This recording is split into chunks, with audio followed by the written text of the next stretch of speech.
মম, বাঁধন সহ দু একজনের নাম বলতে পারবো। তাদের জীবনে অনেক চড়াই উতরাই গিয়েছে, ফ্যামিলি লেভেলে, সাংসারিক লেভেলে, বৈবাহিক জীবন লেভেলে, কিন্তু অভিনয়টা ছাড়ে নাই। ক্যারিয়ারেও কোন ছবি ভালো গিয়েছে, কোন ছবি খারাপ গিয়েছে, অভিনয়টা ছাড়ে নাই। ফিল্ম ফ্র্যাটার্নিটি বা এই সবিজের ক্ষেত্রে নিশ্চয়ই তোমার কিছু কৃতজ্ঞতা আছে। আছে, আমি বারবার বলেছি আমাদের অনেক সমস্যা আছে, কিন্তু অনেক সমস্যার কারণেই হয়তো ভালো করার চেষ্টাটাও অনেক প্রবল হয়েছে। তাহলে যে বলে যে প্রয়োজন ফুরায় যায়, একটা ম্যাচিউরড হলে আস্তে আস্তে ইন্ডাস্ট্রিতে নাকি প্রয়োজন ফুরায় যায়। প্রয়োজন তৈরি করতে হয়। তুমি যদি ব্যাখ্যা দিতে চাও যে কে কেমন। দুইজনের মতো দারুণ, কারণ একজন মোশাররফ করিমও আমাদের নেই, আর কোনটা নাই মানে চঞ্চল চৌধুরীও চঞ্চলের কি নাই, আরেকজন নেই। মোশাররফ করিমের যেটা আছে।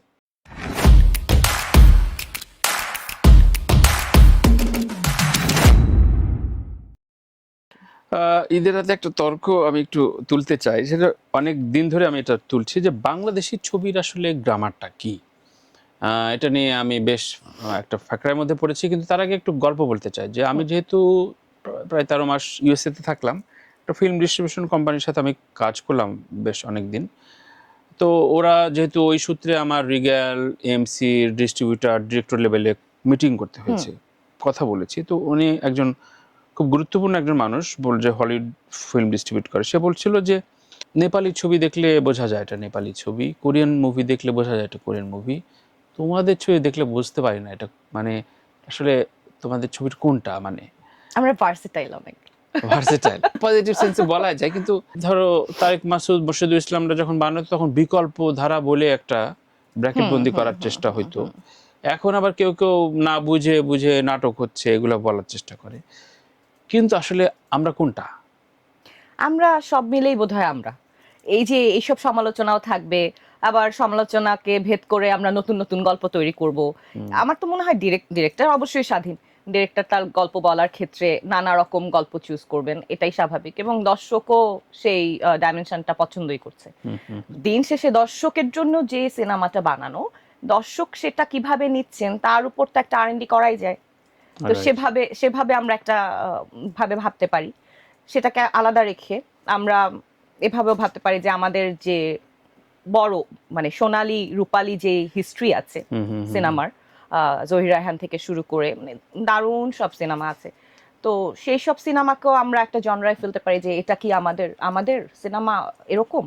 তো এই এই গবেষণা হতেই পারে, কিন্তু সেই গবেষণার পাশে রেখে এই যে নতুন নতুন সিনেমা হওয়াটাকে আমার ভালো লাগে, তাহলে গল্পগুলো এক্সপ্লোর করা যায়। আর এখন তো আকাশ, মুক্ত আকাশ, মুক্ত আকাশে মুক্ত ভাবনা। আর সবাই তো কম বেশি নিজের সিনেমায় কিছু একটা বলার চেষ্টা করে, যেমন সেই ক্ষেত্রেও বনলতা এক্সপ্রেস নিজের একটা গল্প বলার চেষ্টা করেছে। বনলতা এক্সপ্রেস বলছে যে 100% দেশি বাংলাদেশি সিনেমা। কেন বলছি? আমরা সেই সময়টাকে, সেই মূল্যবোধ, বাংলা ওই স্বকীয়তাটা, যে স্বকীয়তাটা চরিত্র তৈরি করে, একটা ধারণা দেয়, পরিচয় তৈরি করে, তো সেই রকম একটা স্বকীয় অবস্থায় আমরা বনলতা এক্সপ্রেসকে নিয়ে এগিয়েছি। এটা ডিরেক্টরের চয়েস, এভাবে নানা রকম চয়েসের গল্প আমরা দেখতেই পারি। রাইট। একটা বিষয় খুব অনেস্টলি অ্যান্সার চাই, যে লাক্স থেকে অনেকেই বেরিয়েছে, কিন্তু মম, বাঁধন সহ দু একজনের নাম বলতে পারবো। তাদের জীবনে অনেক চড়াই উতরাই গিয়েছে, ফ্যামিলি লেভেলে, সাংসারিক লেভেলে, বৈবাহিক জীবন লেভেলে, কিন্তু অভিনয়টা ছাড়ে নাই। ক্যারিয়ারেও কোন ছবি ভালো গিয়েছে, কোন ছবি খারাপ গিয়েছে, অভিনয়টা ছাড়ে নাই। এত শক্তি কোথায় পাও? মানে এর মধ্যে অনেকের নাম বলতে হবে, লাক্সে ফারিয়া এখন নাই, বিন্দু খুব একেবারে উধাও হয়ে গেল, এখন ইদানিং কাজ করছে, খুব সুখের ব্যাপার। এই শক্তিটা কোত্থেকে আসে? নিশ্চয়ই বাধা থাকে, অনেক রকম স্ট্রাগল থাকে। বাধা সবারই থাকে। এই যে আপনি এখানে আজকে এত সুন্দর করে আয়োজন করছেন এত দিন ধরে, আপনার অনেক বাধা আছে, যার যার বাধা তার কাছে এভারেস্টের মতোই মনে হয়। কিন্তু আমি ক্ষেত্রে বলবো যে কাজ আমাকে চুজ করেছে, অভিনয় আমাকে চুজ করেছে। কখনো মনে হয়নি যে স্কিপ করি বা অন্য কিছু? যতবার মনে হয়েছে একটু পাশে রাখি, ততবারই আমার দিকে নতুন করে হাত বাড়িয়ে দিয়েছে অভিনয় নিজে। মানে কাজটাই আসলে টেনে টেনে রেখেছে সবসময়। আমি এই ক্ষেত্রে কাজকেই ধন্যবাদ জানাবো নানাভাবে, কারণ অনেক কিছুর ভিড়ে আমরা ক্লান্ত হয়ে যাই, আমিও হই, স্বাভাবিক, কিন্তু ওই কাজ আমাকে প্রতি মুহূর্তে ওই এনার্জিটা দেয় যে গেট আপ, ওঠো ওঠো, তৈরি হও, কাজ করো, নতুন কিছু করো। এটা চ্যালেঞ্জ সামনে এসেছে, মেট ইট। তো অনেকগুলো সময় গেল তো ক্যারিয়ারে, সময়ও কম হলো না এক্ষেত্রে। কারো কারো এত নাম, সময়? হ্যাঁ বেশ সময়, মানে অলমোস্ট এমনই তো হওয়ার কথা না, অবশ্যই হওয়ার এমনই কথা, হওয়ার মানে কথা। একটা ইন্ডাস্ট্রিতে একজন মানে আর শিল্পী এসেছেন, শিখেছেন, তার জন্য তো এখন দেয়ার সময়টা আরো আমরা পোক্ত দেখে হয়েছে। অভ্যস্ত কম, মানে ম্যাক্সিমাম স্কিপ করে যায়, অন্য প্রফেশনে ব্যস্ত হয়ে যায়। আচ্ছা একসময় করতাম এর গল্পে মম নাই, এটা খুব আনন্দের সংবাদ যে Thank you. করে যাচ্ছে।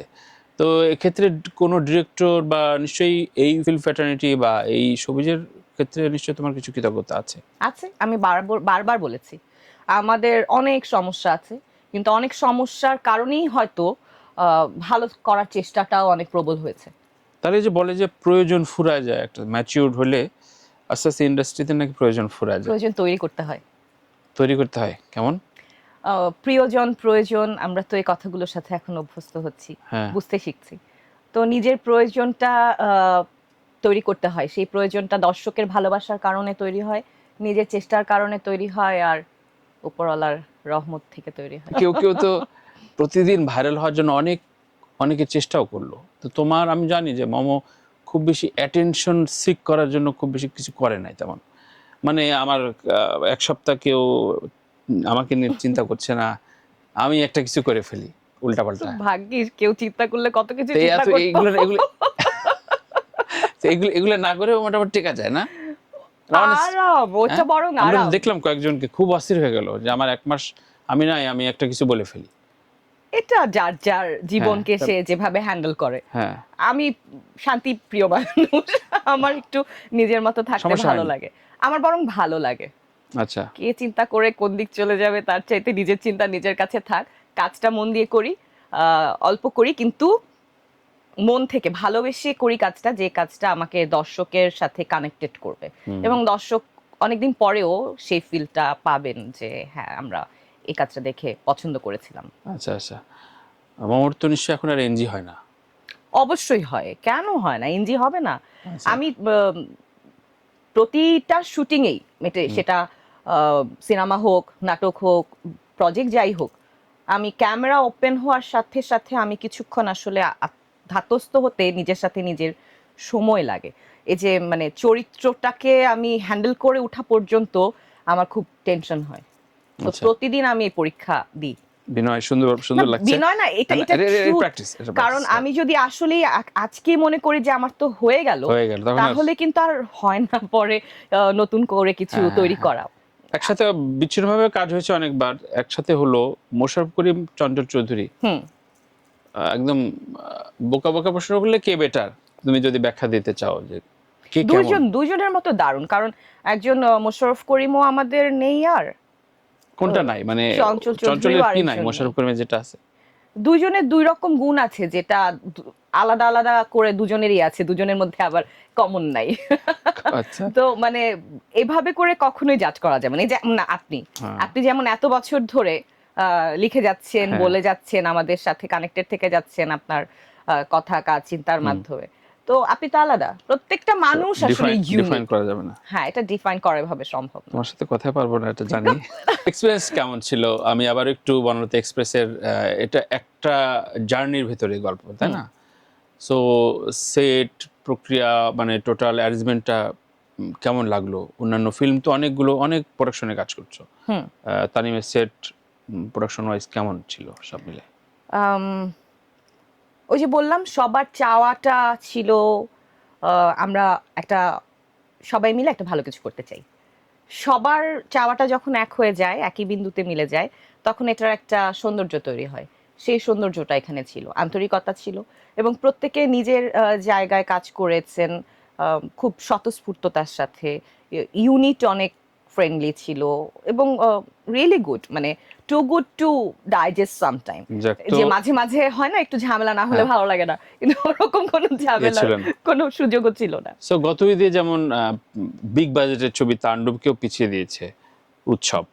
উৎসব ইভেন লাস্ট ঈদের আগ অব্দিও চলেছে চলছে, অনেক হ্যাঁ। সিনেমা হলে।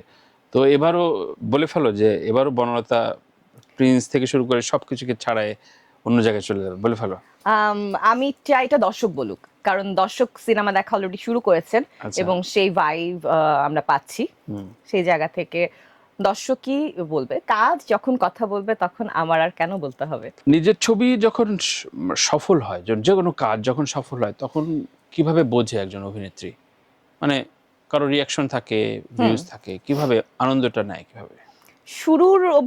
মানে শুরুর অনুভূতিটা সম্ভবত যখন কাজটা করছি তখনই পাওয়া যায়। তখন পাওয়া যায়। হ্যাঁ, মানে আচ্ছা। আমি কারোর সাথে হয়তো একটা ভালো ব্যবহার করলাম, তাই না? হ্যাঁ, হ্যাঁ। ব্যবহার করার পরে আমার এক ধরনের ভালো অনুভূতি নিজেরই হয়।